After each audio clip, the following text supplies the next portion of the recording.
All right, without further ado, we're going to let her take it away. All right, thank you. Hi, everyone. So I'm Dr. Tamara Petrosyan. I'm an associate clinical professor at SUNY College of Optometry in New York City, as well as at New York City Health and Hospitals. Just disclosures, I'm a partner at NTO Health, and we are partners with Mergent, and I also have some financial interests in Burnell. I have workbooks and kits through there, but nothing that we're talking about here. I have no financial interest or proprietary interest in anything, and there's no bias or anything like that in the presentation. So the topic today is going to be eye and head injury in sports. So this, people always wonder, well, how did, this actually happen? So I find that this is a very nice representation of how people in general could get an eye injury specifically, either poked or hit or prodded or, smush their face into something and get an injury. So we're going to start off talking about eye injuries specifically to the eyeball and the area around it, and then we'll talk about concussion and mild traumatic brain injury. So starting off with eye injuries, wonderful, wonderful little pokes in the eye for both of these. So the most common pediatric eye injuries treated in emergency rooms were sports and recreation. So basketball, baseball, football, and playground equipment were the very most common ones causing eye injuries in children, followed by household chemicals, so things like bleach and pesticides and cleaning things, followed by houseware and furniture, and then toys. So just the toys that your kids are playing with. So the things that we're, usually worried about, like BB guns and nails and things like that, those are further down on the list. So sports and recreation is our number one cause for emergency room visits with eye injuries for children. There are more than 100,000 eye injury related to sports visits that come into the emergency room each year. 42,000 of those injuries are so severe that it will require a visit to the emergency room, and more than 13,000 of those will end up legally blind. Eye injury is the leading cause of visual impairment in one eye, and using streetwear, so just your regular glasses that you use to see far away or for reading, will actually increase your risk of eye injuries versus not having any eye protection at all. Because if you notice, the majority of the glasses that people wear, for children specifically, we make the lens shatterproof for all of our children, but the frame itself is usually either made out of a metal or a plastic, and that frame itself can crack or break and then get into the eye and cause devastating injury. So if you have to pick either using your regular glasses versus nothing at all, it's nothing at all, but ideally wearing eye protection. And then the one-eyed athlete is 150 times more likely to go completely blind due to trauma to the other eye, because you don't have your side vision to protect you or tell you when something is coming at you. More than 90% of all eye injuries can be prevented with use of appropriate protective eyewear, and most eye injuries among our preteens will occur while they're playing sports, more often things like an abrasion to the eye, so a scratch to the eyeball itself, or something getting into the eye. About 85% of children do not use protective eyewear in situations that represent a risk for eye injury. So that is a huge number, especially since there is such a high risk and occurrence of eye injuries, and it's totally preventable. There was a study in 2014 that looked at injuries related to consumer products that require emergency room visits, and sports equipment was responsible for over 40% of ER visits in our preteens, a quarter of the ER visits for our teens and young adults, and 20% of the visits to the ER for our 5 to 9-year-olds. And this does not include injuries from other players. This is just sports equipment. Basketball, it has the greatest risk of eye injury overall because there are very frequent finger and elbow strikes to the eye, like we saw in the pictures. Over 50% of baseball eye injuries are caused by an impact of the ball itself to the eye in our children from 5 to 14 years old. And the batted ball, so when the ball is actually hit, is over 350% times more a cause than when the ball is pitched. So someone hits the ball and then it will hit somebody in the eye. The ball itself is responsible for 80% of eye injuries in soccer. Prior to a mandated protective eyewear mandate, eye injuries occurred 15 times more in females versus the male lacrosse players who were mandated to wear protective eyewear. So that is a huge difference. So just breaking things down by age for our preteens, our preschoolers to preteens, we have basketball, water and pool activities, any kind of air guns, baseball, things like that being the most common. And then when we get to over 15 years old, then soccer, football, falling off of a bicycle, and racket sports also come into play. And this is just, you guys have, so we forgot to mention in the chat, you do have a link to a copy of this presentation, so you guys can go through all of these numbers.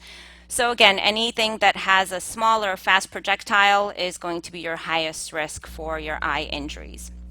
So what we need to do is we need to protect the eyes, right? So there are face guard attachments to helmets for sports like baseball and softball when you're batting or base running. If there's ice hockey or street hockey, lacrosse, cricket, or football, all of those should have a face guard attached to a helmet or a helmet with a shield itself. In terms of sports where you want to be wearing protective goggles instead of the full face guard, those are things like baseball and softball when you're in the field, basketball, squash, racquetball, any kind of handball, tennis, anything with a ball really. If you're unable to wear sport-specific goggles under your helmet, hold on.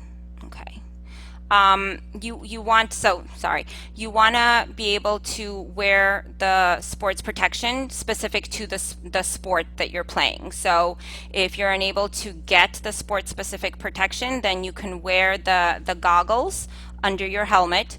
You can wear the goggles over your contacts. So if you wear glasses and somehow it's uncomfortable for you to, not be able to see without the glasses and you need a prescription, you can put contacts on and then wear the protective goggles over it, or you can get a prescription protective goggles from your eye doctor.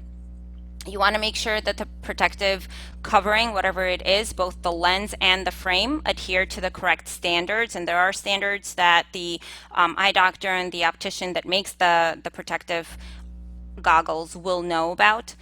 Usually we want to have the actual lenses made out of polycarbonate or Trivex material because those are shatter-proof. And you want to make sure that the eyewear is comfortable, but it's not sitting loose on the head or on the face. And you want to make sure that you're checking it. So if you bought your child protective goggles or a shield several years ago, you want to make sure that it's not worn, it's not yellowed. You might need to get it replaced.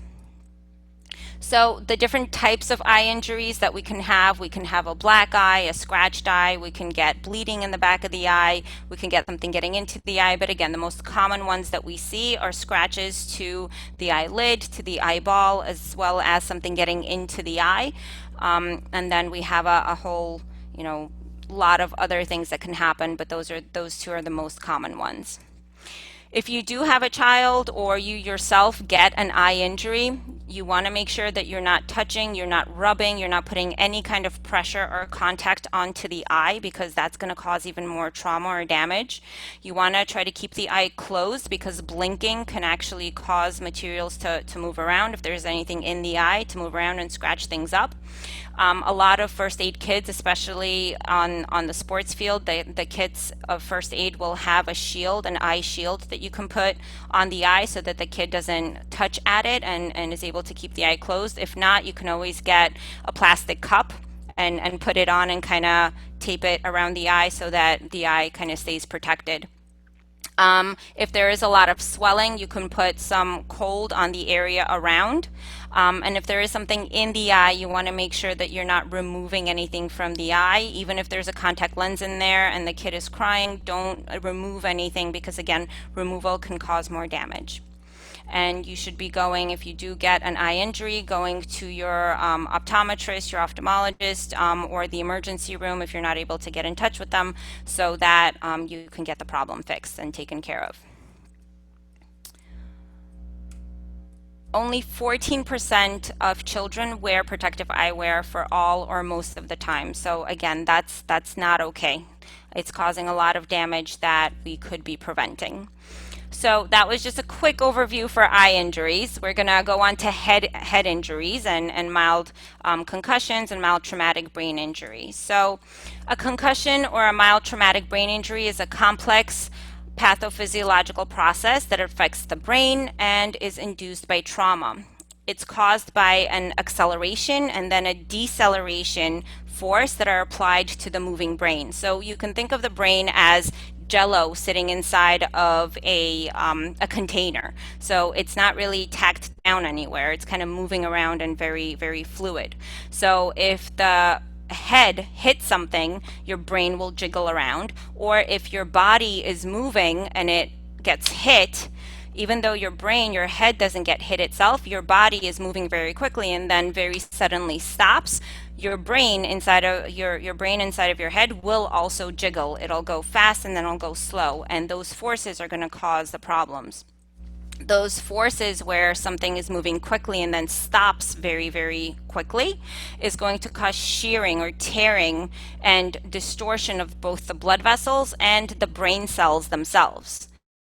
The neurons or the brain cells are more vulnerable to secondary injury for about the first 10 days. So if you have an injury to the brain and then you get a second injury to the brain within those first 10 days, and actually it might be longer, that injury is going to be significantly more to the brain than if that happened on its own. And it's going to take a lot longer time for your brain to heal. So we want to make sure that if some kind of a trauma happens, the child is removed from play and the brain is left to heal. So again, just talking about that acceleration, deceleration. So it's not just getting hit in the head, it's falling down, it's running and then being body slammed so that you're going fast and then you stop very quickly. It causes your brain to move forward and hit the front of the skull, and then it'll move backward just like a jello. If you jiggle it inside of a container, it'll keep moving even if you stop jiggling it because it's so fluid. The brain will move forward, hit the front of the skull, and then it'll move back and hit the back of the skull. And that trauma on its own is also accompanied by the brain itself inside of the skull kind of twisting as well, and all of that is going to cause both the blood vessels and the nerves in your brain to start to twist up and swell up. So we have these are the single fibers that we have inside of the brain that make up the whole entire brain, and that jiggling force and that twisting force is going to cause your brain cells to either swell or some of them to actually die off.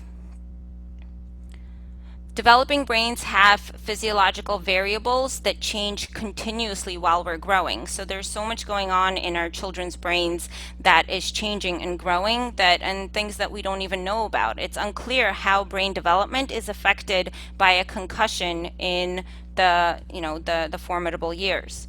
High school athletes do have a slower acute neurophysiologic recovery than college athletes. So if you have trauma to the brain when you're younger, you do recover a little bit slower because your brain is still forming and developing. So they need a little bit more time.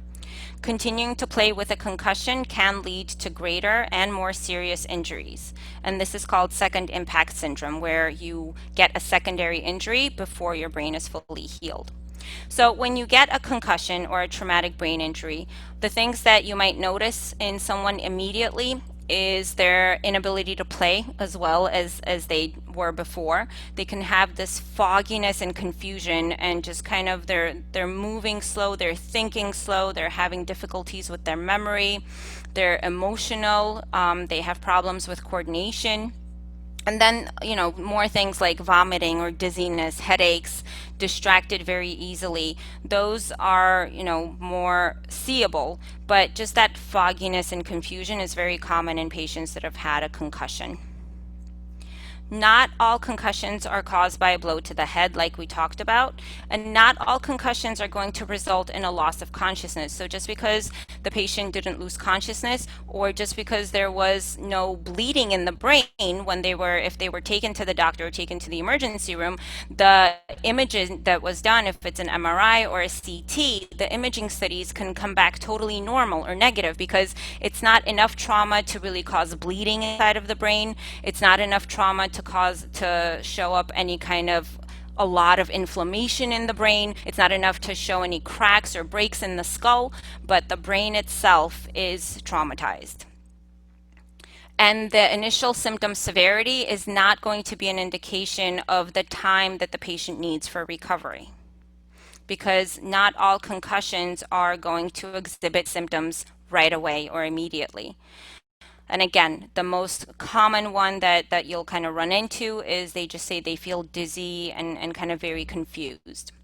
In terms of concussion rates for high school athletes, so the pink is females and the blue is males. Football in males is the primary one. Soccer in females is the primary one. But anything like lacrosse and wrestling, basketball are on the higher end in terms of causing concussions. And then this is just another source for high school students versus college. So we can see for high school students, football causes more concussions and lacrosse and soccer, whereas in college, wrestling is the big one that's causing more concussions in our kids.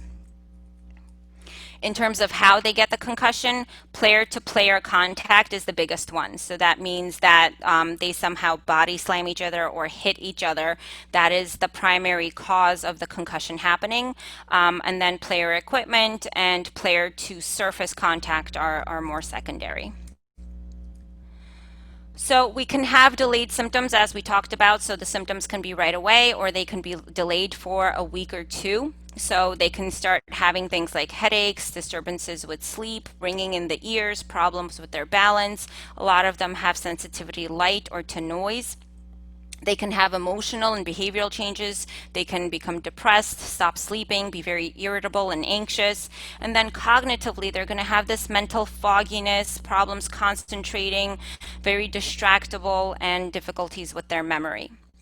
So a lot of the high school and the college coaches are now using the impact test. So just really quickly to review this, this is a test that tries to gauge if a student or a player is able to go back into play. So they do a evaluation for different things. So they check attention span, working memory. So how is your memory? Attention time, problem solving, and reaction times before the season starts. So that'll be as your baseline. And then if you're trying to somehow manipulate the test, so there are a lot of players who, they have a scholarship, or, there's a lot of pressure from the coach or from the parents. So a lot of players, what they would do is they will actually purposefully do poorly on their baseline test, so that when they go and they play and they get a concussion, they know they're going to have difficulties. So they do poorly on their baseline test, so that when they go and get a concussion and they perform poorly, it's not showing that there's a difference from baseline because they cheated or performed poorly on purpose on their baseline. And so they're allowed to go back and play because their test didn't show any kind of a difference from baseline. So this test, it's not foolproof, definitely, but it tries to detect any kind of manipulation in the test scores. So they do the baseline test, and then if the person does get a hit or suspected concussion, they retake that test and see how they did compared to the baseline. It is administered by a licensed healthcare provider when the concussion is suspected, and then this test is used as a part of the assessment for injury and a part of the assessment for if that person should be going back to play. So just something to know about, and it has different steps in terms of depending on how poorly you did on, once you get the concussion, on your retest, how poorly you did, and then it'll guide you depending on how the performance was, the time frame, as well as which providers the person should be seeing. So I have this in here just for your references. So, rest is really the big thing. So when someone has a concussion, the first about week or two, rest is really the biggest thing. Your brain is traumatized, your brain is hurt, and it needs to be at rest. So it's not just no schoolwork and going home and playing video games. It's no sports, no schoolwork, and absolutely no computers, no screens, no books, no video games, no TV. You go home, you turn the lights off, you relax, you sleep, you let your brain and your body heal. Once we're past that initial stage of letting your body heal for the first week or two, depending on what's going on and with the okay of your providers, then getting the brain into rehabilitation. So if you do have symptoms, visual symptoms or any other kind of symptoms where a occupational therapist or a physical therapist might need to come into play, then we start our rehabilitation process slowly in the beginning, but we start it as soon as we possibly can so that we can get the brain back up and functioning properly. What are the visual and the ocular things that are going to happen after a concussion? So to talk about that, we need to talk about what is good vision, right?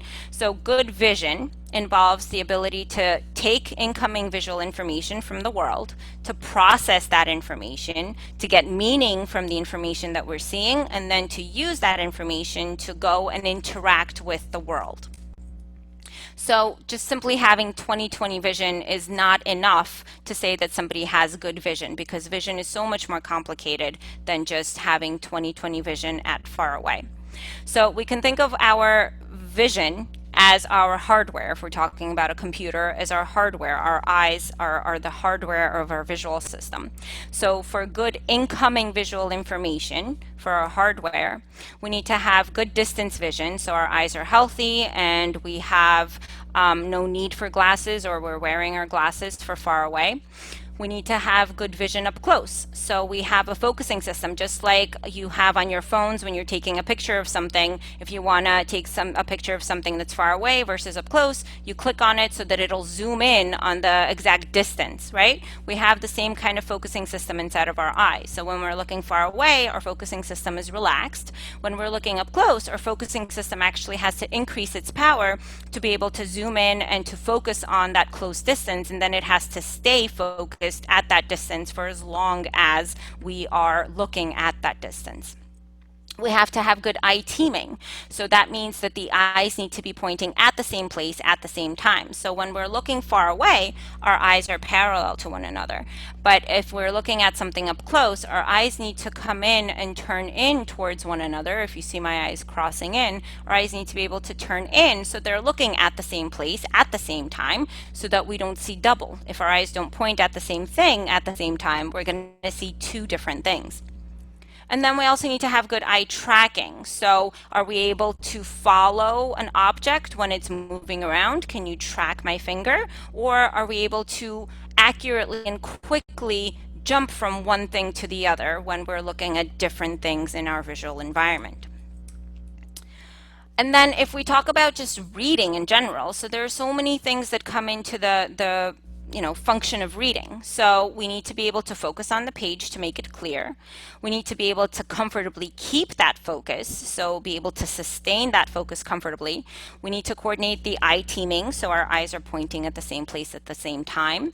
We need to quickly and accurately jump from one word to another, or from the end of the page to the start of the next line in the sentence. And then after all of that, so that's all of our hardware. After all of that, our eyes are going to take all of that and then send all of that to our brain, in the back of our brain, and then to the rest of our brain to be processed. So our software system, are we able to interpret, accurately process, decode what's being read, give it meaning, and use that information, understand it, remember it? So just going back to just overall in the pediatric population, what's going on with our children's eyes overall? It's estimated that 1 in 3 preschoolers and 1 in 4 school-age children have some kind of an eye or vision problem that either needs to be monitored or needs to be treated.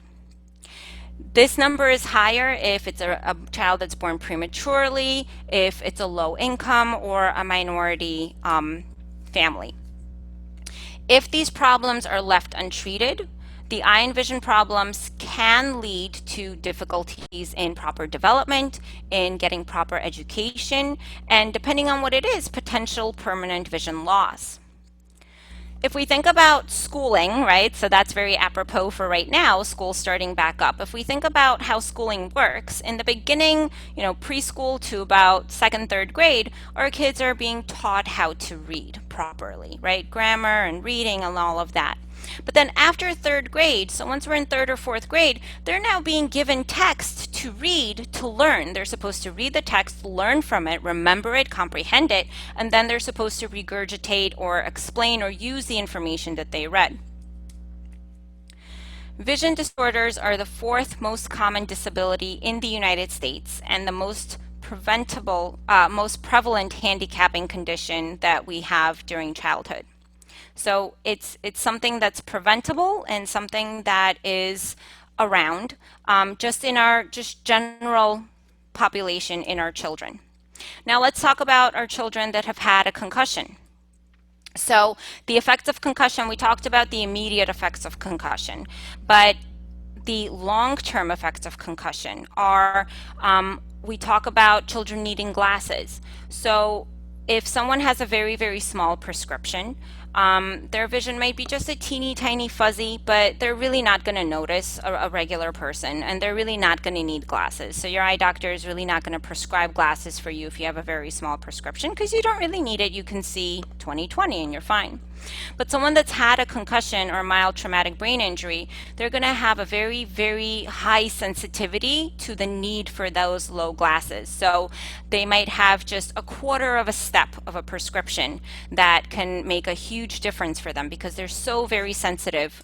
Their visual system is so very sensitive. They're going to have problems with their eye teaming, making sure their eyes point at the same place at the same time, especially for up close. They're going to have difficulties with their eye tracking. They're going to have problems with their eye focusing, as well as processing all of the information that they're receiving from their eyes. They're also going to have increased sensitivity to things like light or to motion in their surroundings. There's a list of many other things, but these are the big ones that we are going to discuss and touch on. So in terms of needing glasses, just a really quick overview of what you might need glasses for. So let me admit that person. Okay, so when we're looking far away at something, right, far away, we're looking that light comes into the eye, it hits the back of the eye, then that information is sent to the back of the brain and gets processed, and we're able to see everything perfectly and clearly as long as what we're looking at far away lands just directly on the back of the eye, okay? When you have someone that is nearsighted, what happens is when you're looking at something far away, the image actually lands in front of the back of the eye where we have our clear vision. And so we are going to need glasses, minus powered glasses, to make sure that we're able to see those things clearly. When you have someone that is farsighted, what will happen is when they're looking at something that's far away, that image will actually land behind the eye.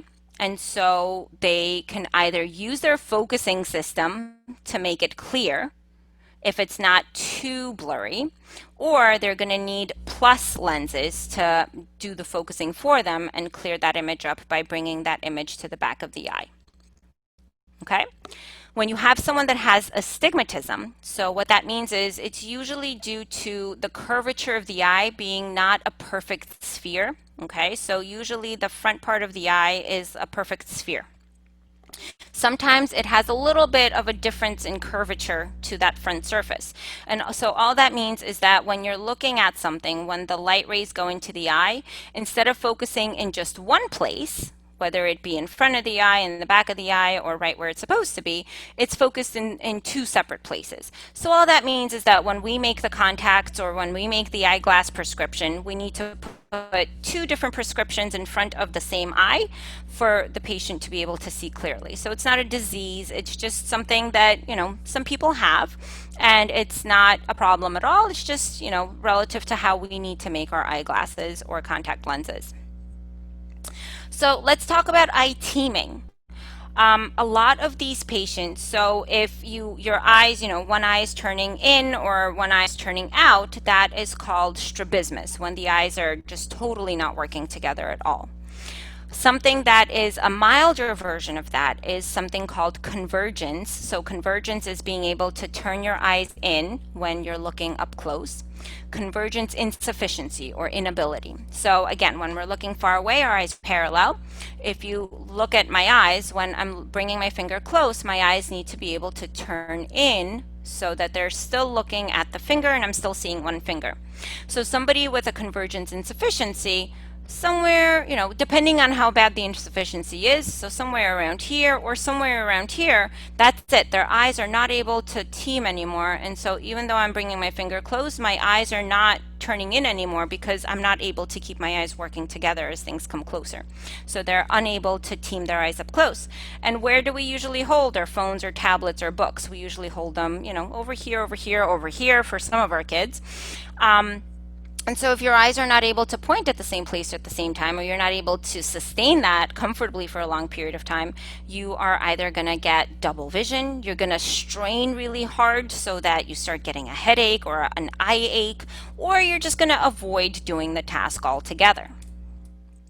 So these children, vision has nothing to do with it. So these children can still have 20/20 vision. That's not going to be a problem. It's the actual making sure that they don't get double, they don't get eye strain, they don't get headache when they're looking up close. That's what we're really worried about.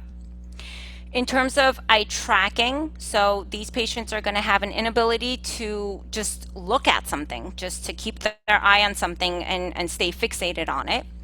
Difficulty jumping from one target to the other, difficulty just smoothly following something as it's moving.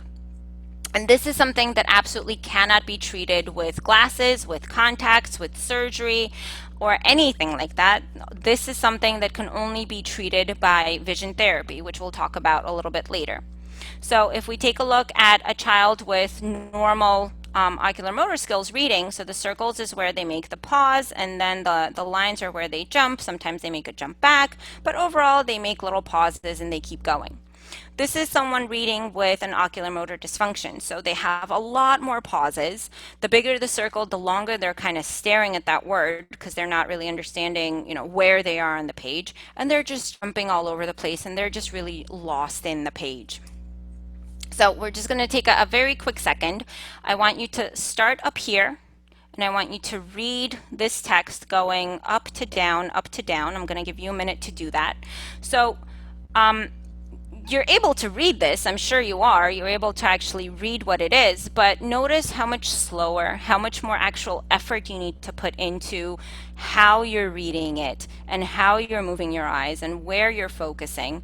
And think about the fact how much energy you're spending thinking about how to read it and how much less energy your brain is able to devote to what is it actually say? What meaning are you getting from it? You're going to have to go back and read it several times to really get the meaning of it, to understand to comprehend what it says, as opposed to just reading it if it was a horizontal text. So this is a child with ocular motor dysfunction. This is, how a simulation of how they would be reading. And again, these children have 20/20 vision. Your eye tracking has absolutely nothing to do with 20/20. So you can have 20/20 vision in each eye and both eyes together, but still have an eye tracking problem. And then our focusing. So like we talked about, we have this focusing system, this lens inside of our eye. When we're looking far away, the lens is relaxed. When we look up close, our lens has to increase its power and be able to focus onto the page.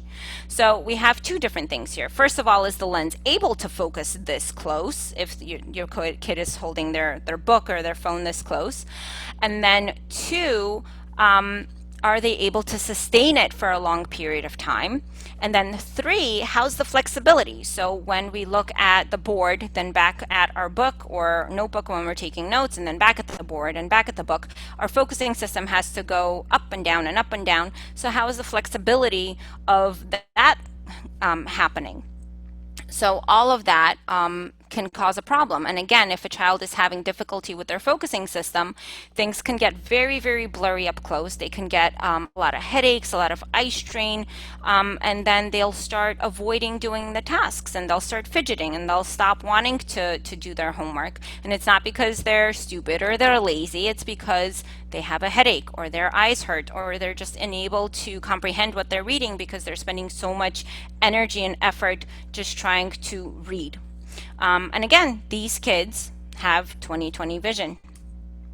So this is an example of someone that has an inability to sustain their focusing system. So the text will go clear to blurry, clear to blurry, clear to blurry, and then eventually stay blurry. Or a kid will be reading for, say, 30 minutes or playing the computer for 30 minutes, and then they look far away, and everything far away is going to become blurry.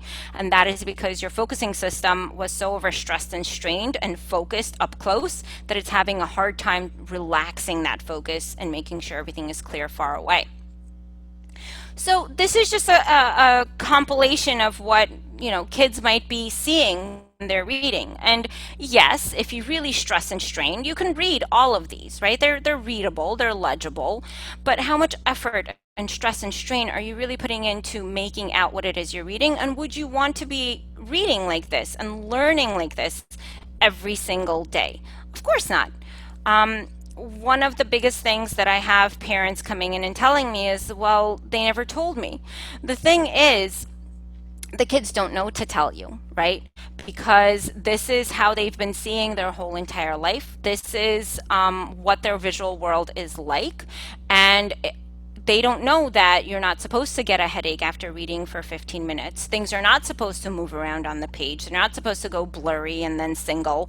You're not supposed to be skipping your lines and then going back and rereading and skipping or keeping your finger in place. The words are not supposed to be swimming on the page. This has just been their reality their whole entire life. And if nobody ever asks them, they're not going to know to tell you. They don't have the wherewithal to tell you about these symptoms. So it's important to get them evaluated and get them checked, whether they have a concussion or not, but especially if they've had a concussion, because this is something that is really going to affect their everyday life, their education, their job. And it's treatable and it's fixable, and we need to allow our kids to be able to focus at school.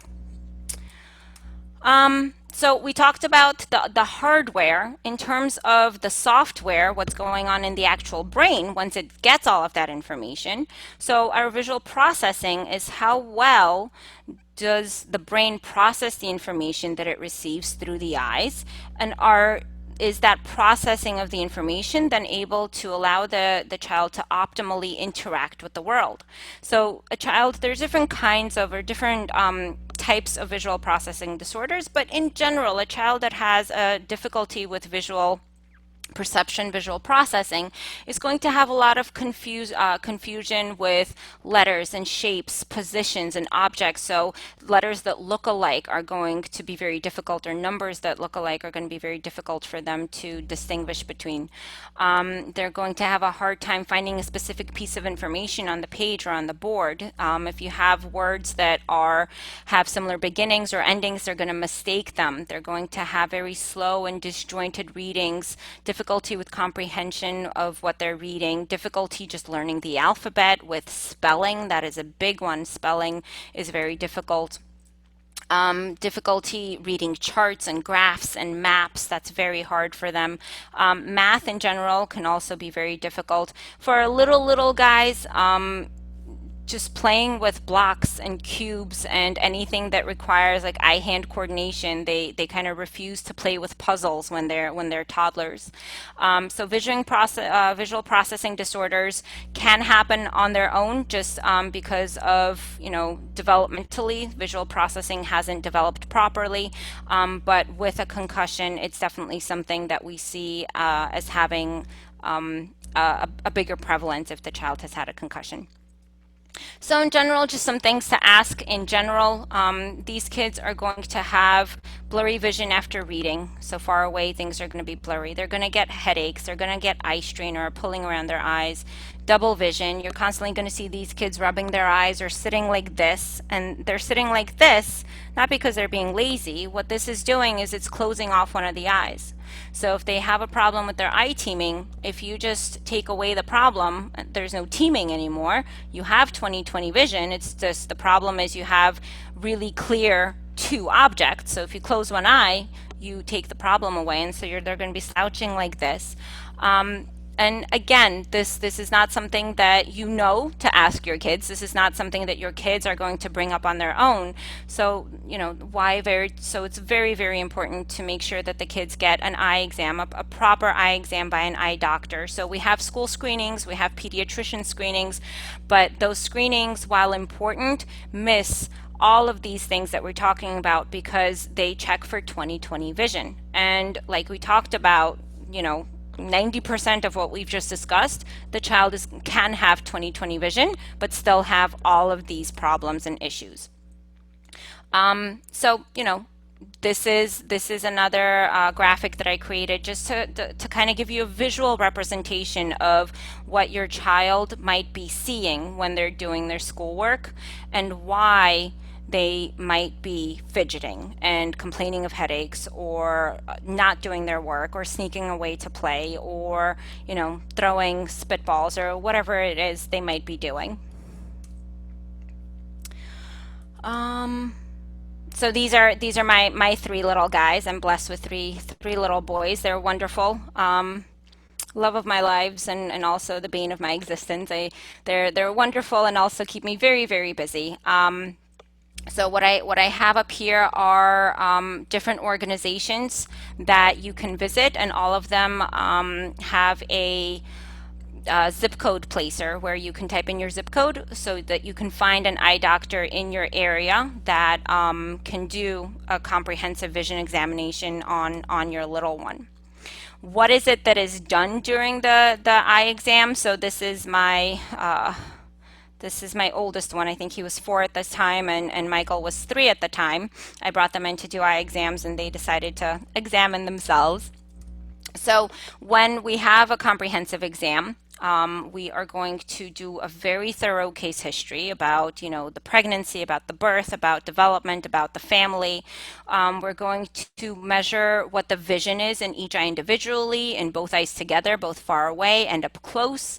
And we start doing eye exams on 6-month-olds. So it's recommended that when the child turns 6 months, so just like when your child gets their first tooth, you take them to the dentist. When your child turns 6 months old, you take them to the optometrist, because we're trained and we know how to evaluate the vision, the eye teaming, the eye tracking, the focusing, the health of an infant. So that's when they should be being brought to get their eyes examined. But specifically also for this topic, any time that they've had any kind of head injury or concussion. So yeah, just some pictures of how things go. We make it into a fun game. They have a lot of fun in the office, especially if you bring them to a doctor that specializes in pediatrics. They have a lot of fun toys, prizes. They even sometimes get to watch cartoons when the doctor is checking the health of the eye. So it's a fun visit.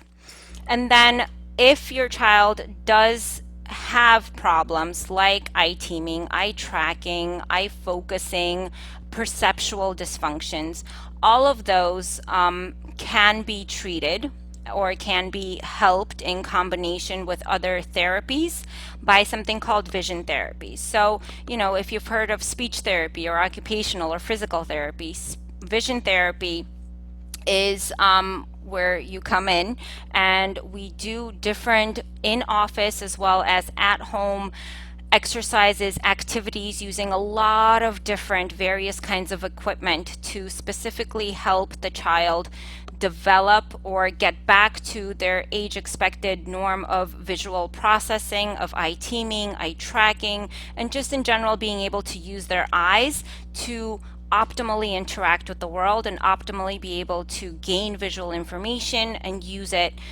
for their benefit.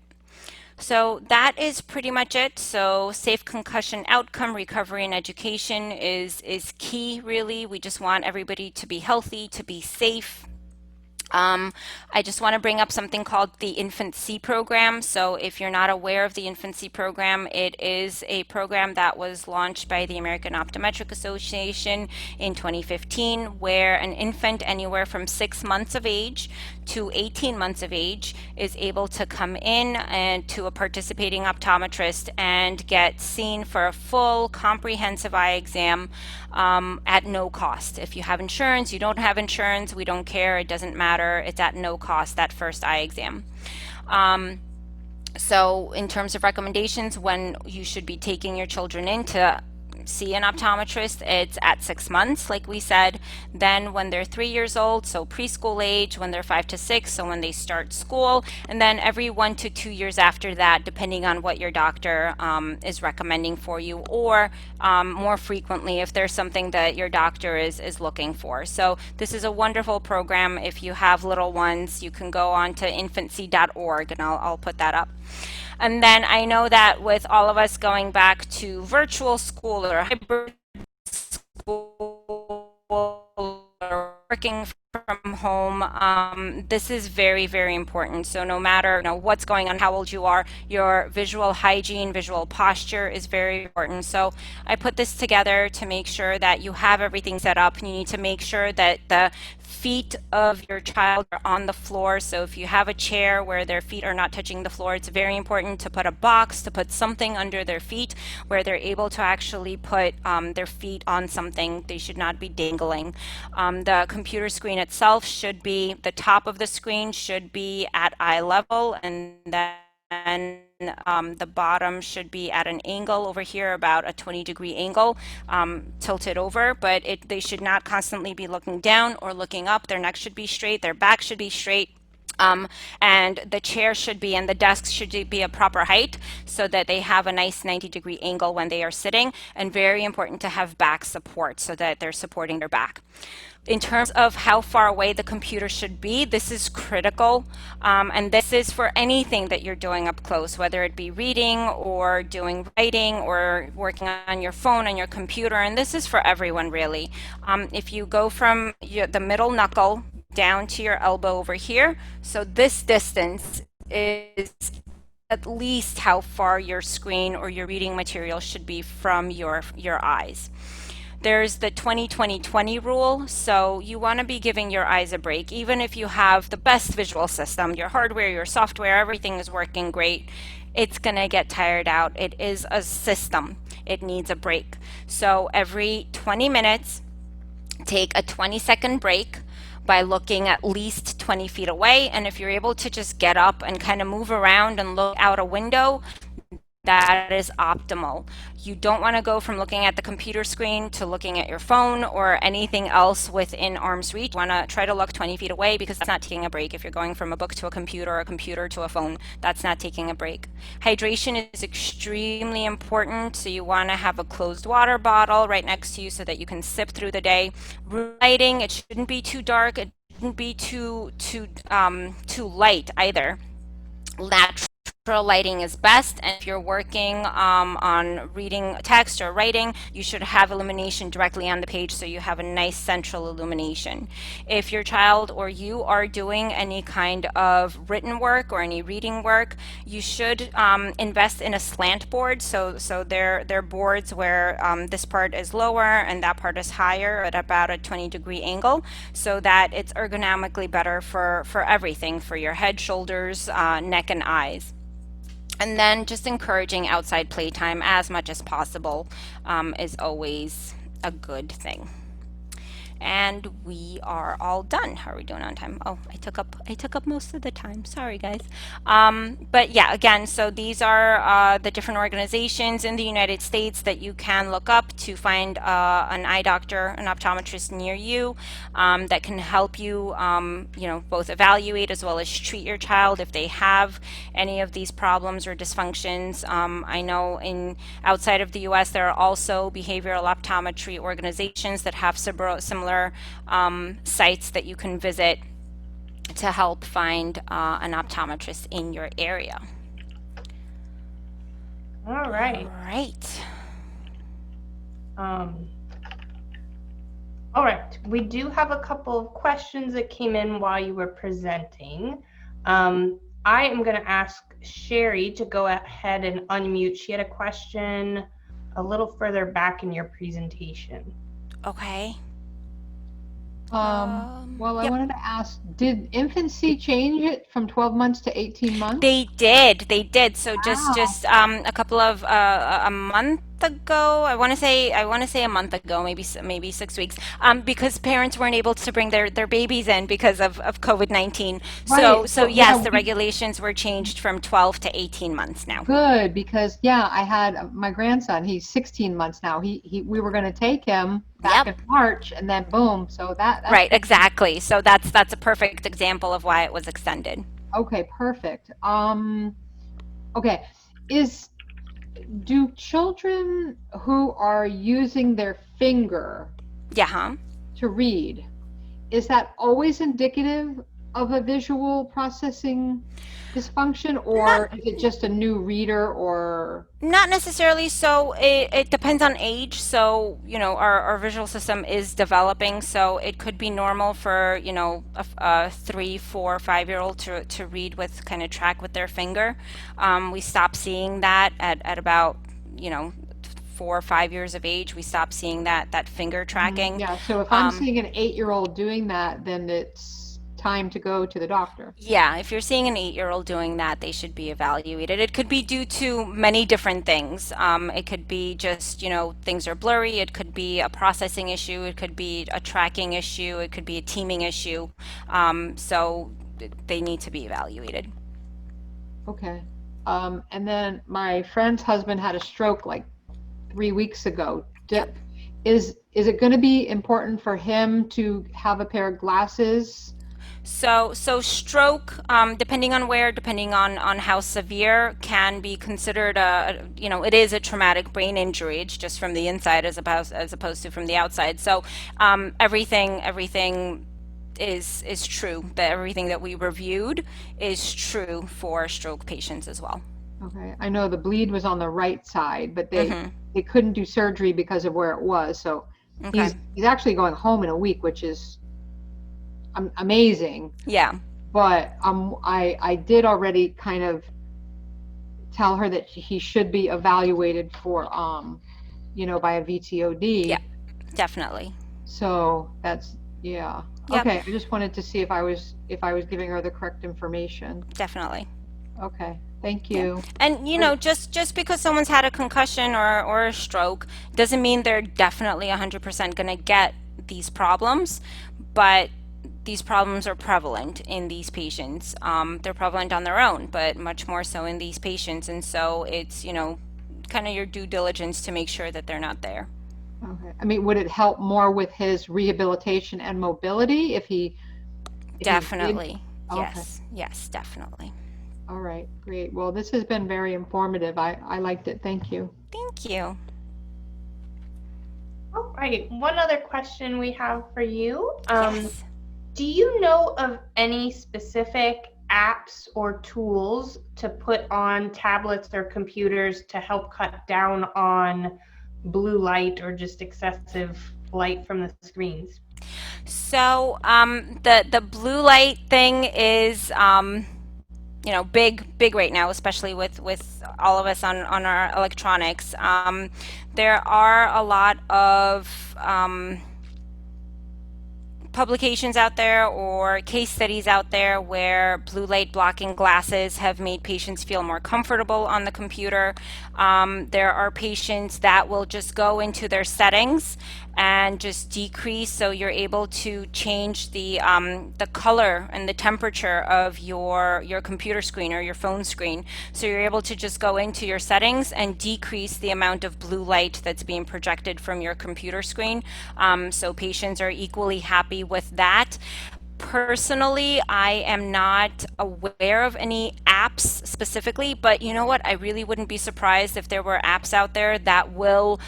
So most likely, what they do is they go into your settings and adjust your color settings for you if you just don't know how to do it, which a lot of us don't. So it just makes it easier for an app to go into your settings and adjust it for you as opposed to you doing it.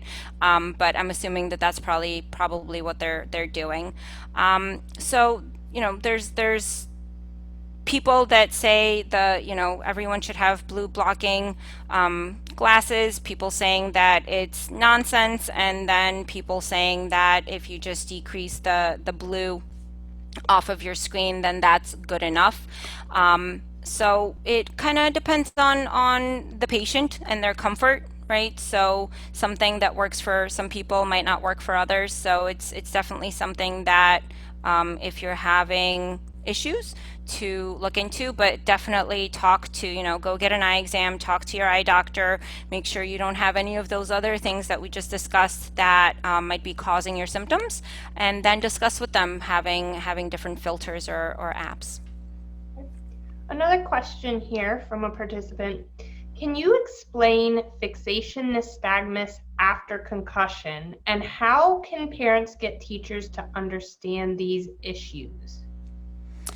So, in terms of getting teachers to understand these issues, what I would recommend is so I, for example, go out and talk to the schools in New York and New Jersey all the time about these kinds of things. So if you have an optometrist that you see, so your child's optometrist, ask them to do a presentation during a PTA or a PSA meeting. So schools, both public and private schools have constant PSA meetings. So ask your doctor, or if they are, shy to do a presentation, ask them if they know somebody. We're a very small, tight-knit group, so they'll know somebody that's willing to go out and do a presentation, or now it's even easier because everything is on Zoom, so that they can educate. So your teachers' aides are the people that are spending a lot of time with your children, and they're the ones, more than anybody, that should be aware of the signs and the symptoms of, all visual problems. But yes, post-concussion, there could be a difficulty just maintaining fixation, or looking at something and just being able to, in a sense, just look at it and stare at it and not have your eye move around. So they have difficulty with just looking at it. It's a kind of ocular motor, a different kind of ocular motor issue that those patients have. And just a comment, that person also had questions about 504 accommodations. Okay. And you can comment, but I also did want to let everybody know we do have a Q&A next week on that topic. I was going to say that. Yeah. Yeah. So I'll share that link in the chat as well. Yes, please. So that is a whole entire lecture all on its own. But what I have to say is, if you, so I have 3 boys. My little guy was born with gross developmental delay. So as a professional and as a parent, I saw that there was something off. And everybody around me, from my husband to my parents to everybody around me, was telling me, he's the 3rd boy. It's a dual language household. Leave him alone. He's fine. You're overreacting. But I knew in my gut something was wrong. So I said, I'm just going to go. I'm going to get him evaluated. I'm going to do what I need to do. So I ended up, putting him in therapy. We were in therapy for years, 3 times a week.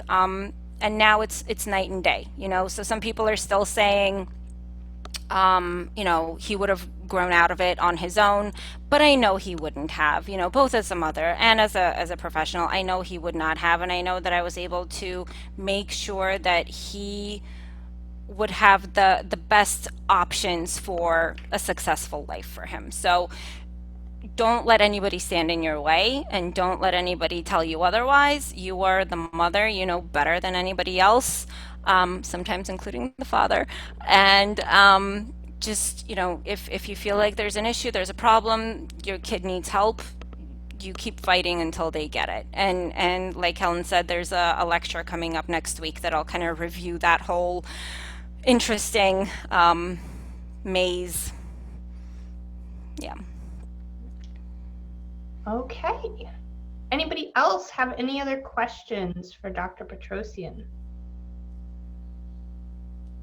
I have shared that link to next week's session. I also shared a couple of web pages if you're looking for optometrists in your area of the world, the UK, Canada, Australia.